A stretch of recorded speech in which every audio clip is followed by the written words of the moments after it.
to reduce his weight. And he came to a house and said, what is happening? And he's a giant person. I said, what is happening? He said, I want to marry a particular sister. He said that I'm too big. So that I have to lose my weight. So subhanallah. You know, what people want, don't shout on them. You select what? Whenever, if you are misbehaving, now you want to call your mother, you have to settle down and select one. Because she's your Al-Jannah. Or you want to talk to your father, you have to select one. They are your Al-Jannah. And let me tell you, whatever you are doing to them today, let me tell you, your children, they are coming up to pay you back. Wallahi, some of us, our children will do something, you say the same thing I did to my father. If you do well, they will pay you back. Because his salary is like a credit. Now you can borrow today the way you want. If you like, don't pay back. Wallahi, your children, if you live long, he will pay you back. If your father has gone, you don't remember in prayer, no problem. By the time you will go, you will stay there in the grave. No receiving anything, no sadaqah, no prayer, no anything. You don't remind them. What you are after is your wife and your children. No problem. One day you will live that enjoyment. If you don't live enjoyment, the enjoyment will leave you. Allah subhanahu wa ta'ala says, وَأَخْفِضْ جَنَاحَ الذُّلِّ مِنَ الرَّحْمَةِ وَقُلْ رَبِّ ارْحَمْهُمَا كَمَا رَبَّيَانِي صَغِيرًا. You have to bring yourself down before them. Wallahi, people are even praying you are even number one in Nigeria today, Your Excellency. Before your mother, you have to, and your father, two of them, you have to bring yourself down. Down totally. You talk, even your followers, they will realize that, mashallah, this man respects his mother or he respects his father. But whenever your mother, you want to talk to your mother, mama will be shaking. Wallahi, you are joking. You are tying with your Al-Jannah. Wallahi. You have to talk to yourself. If nobody who is talking to you, advising you. In another verse, Allah subhanahu wa ta'ala says, it is a bequest, a will from Allah subhanahu wa ta'ala. That is, you must be humble and serve as an obedient son to your parents. To your parent. Allah subhanahu wa ta'ala says, most especially, I've delivered a lot of lectures about that one before. If you can remember, most especially if you reach age of 40. You know that one day you are just, if they not change pampers for you, you mess up. You don't know what is your problem. You don't know what you want. You just be crying. And your mama will understand your language. Nobody will understand that language in the world but your mother. Allah subhanahu wa ta'ala said, you now, you are big enough, age of 40.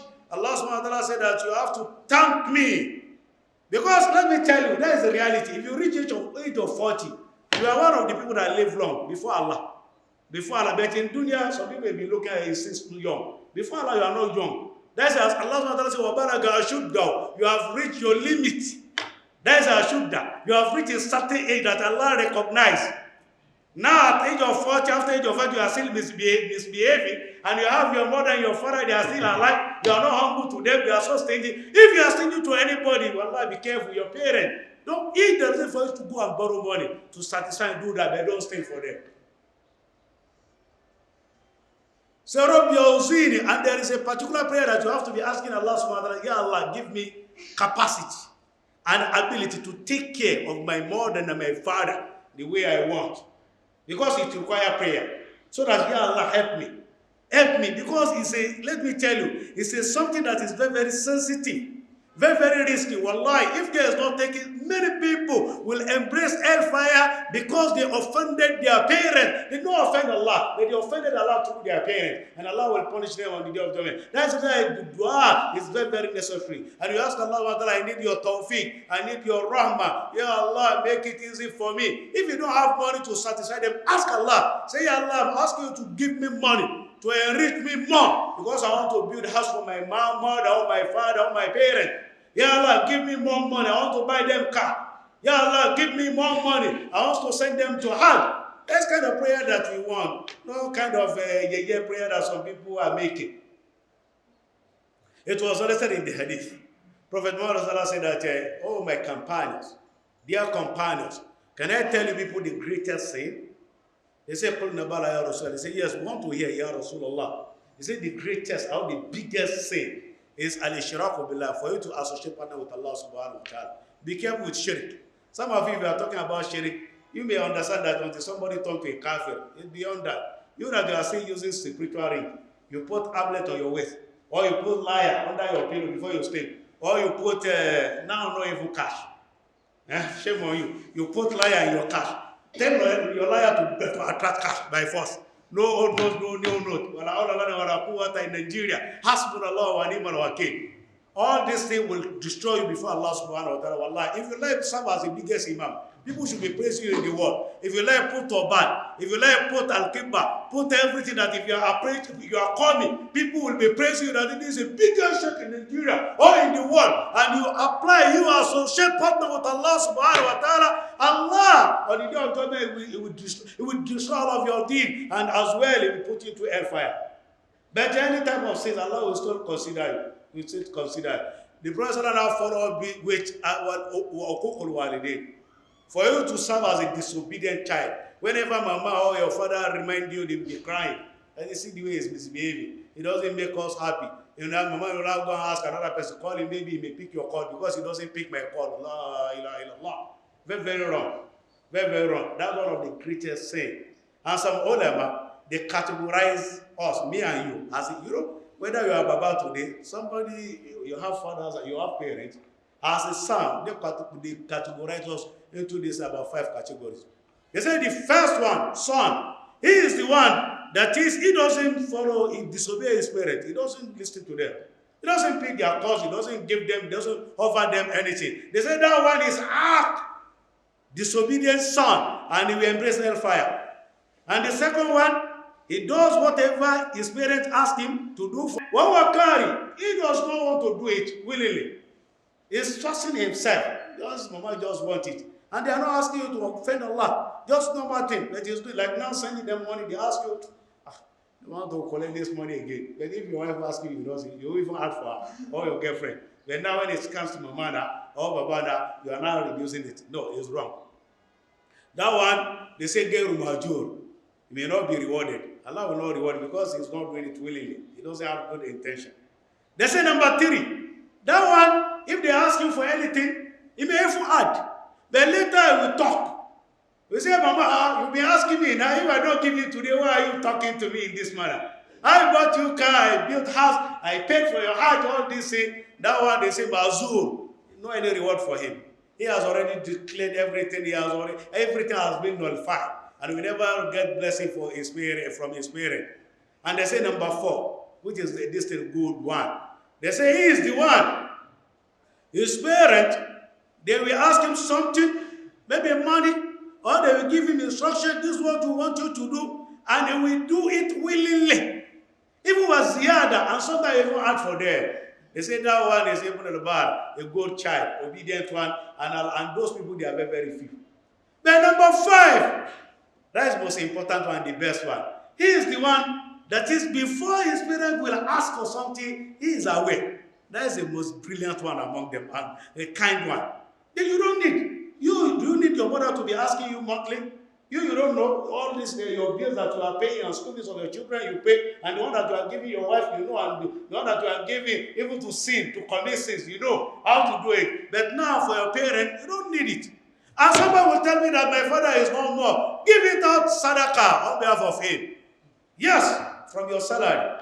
We do that. It's very, very necessary. Baba is no more. If your father is alive, will you abandon him? Now he's in the grave. He's still eating. He's still consuming barzakiyah. That's spiritually. Sadaqah, that's what they are using there. You will be receiving sadaqah and you'll be so satisfied. You'll be so happy that this sadaqah is from Abrazak. This one is from Abraham. You don't mention what he says. This are you is very, very rude. He doesn't even remember me. Papa spent a lot of money for his university, for his wedding. I even bought him his first car. But now I'm here, he doesn't remember me. That one is very, very wrong.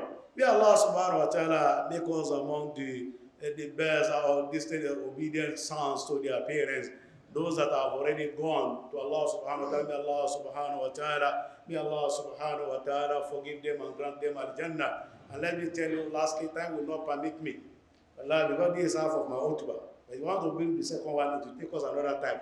As we have in Nigeria today, we don't have anything than to go back to Allah subhanahu wa ta'ala. That is the reality. Allah subhanahu wa ta'ala gave us 2 amanat, 2, how will I put it, guarantee. He said that I'm not going to destroy your Alumma ya Muhammad wa anta fi if you are still alive. And Prophet is no more alive. If you go to Medina, you are asking me in his own comfort, you are suffering of ignorance. He cannot do anything for you. There's no more. But I believe that he's alive. We go to Medina and meet him that Nigeria now, we don't know our direction anymore. Here Muhammad just help us talk to Allah subhanahu wa ta'ala. But now that one is no longer valid. But the second one is istighfar. وَمَا كَانَ اللَّهُ لِيُعَذِّبَهُمْ وَهُمْ مُسْتَغْفِرُونَ. Allah is not going to destroy your Ummah, ya Muhammad, since they maintain their istighfar. It's not very necessary. Don't call anybody's name. I told you about 2 years ago, when you were in the womb of your mother, His Excellency is not there. Syrian governor is not there. And Allah subhanahu wa ta'ala was satisfying you. He is the same Allah subhanahu wa ta'ala that can satisfy you now. So that go back to Allah subhanahu wa ta'ala. And the election is approaching. You say it categorically. This time around is like jihad. I not collect 1 naira. No kobo, no dollar, but we are doing it to Allah. It's a Muslim ticket. If Kofar, they don't care, they are saying it in their churches, we also need to say it here. And we don't want munafiqun. Muslim. Something that you can defend before Allah. Something that you can defend before Allah subhanahu wa ta'ala. This time around, if we fail, they say that look at Muslims. Upon their number and their population, they fail. Sharp your eyes. And they don't follow only by talk. Look at the about 2 of them that we have. Check 2 of them and use your brain, use 2 plus 2 and defend your vote even before Allah. Before Allah, so Allah will ask you, you voted for somebody, why did you vote him? Well, you tell Allah, if you have genuine reason, that if it's because of money that they gave you or something like that, oh, it's my tribe, now I say I'm Yoruba, I want to vote you because it's Yoruba. Allah will ask, is it because your tribe? I will vote to this, I think any one of them, because it's Fulani. Allah will ask you that is okay, is it because of your tribe? You don't know what you can offer, so that is very, very necessary. You don't sleep that day. You have to go and fight. That is a civic right. Civic right. If you sleep, your right will sleep. May Allah subhanahu wa ta'ala be with every one of us. And may Allah subhanahu wa ta'ala give us a good leader. And not only voting. Dua is very, very needed. Wallahi. Say Allahumma wali umurana khiyarana wa la tuwali umurana fi Nigeria ishirarana. Warfa maqtaka wa ghadabaka anna. ولا تسلط علينا ما لا يخافك فينا ولا يرحمنا برحمتك يا ارحم الراحمين اللهم اجعل بلدنا نيجيريا آمنة مطمئنة ياتيها رزقها رغدا من كل مكان وسائر بلاد المسلمين وصلى الله على حبيبنا محمد وعلى اله وصحبه وسلم تسليما كثيرا واخر دعوانا ان الحمد لله رب العالمين.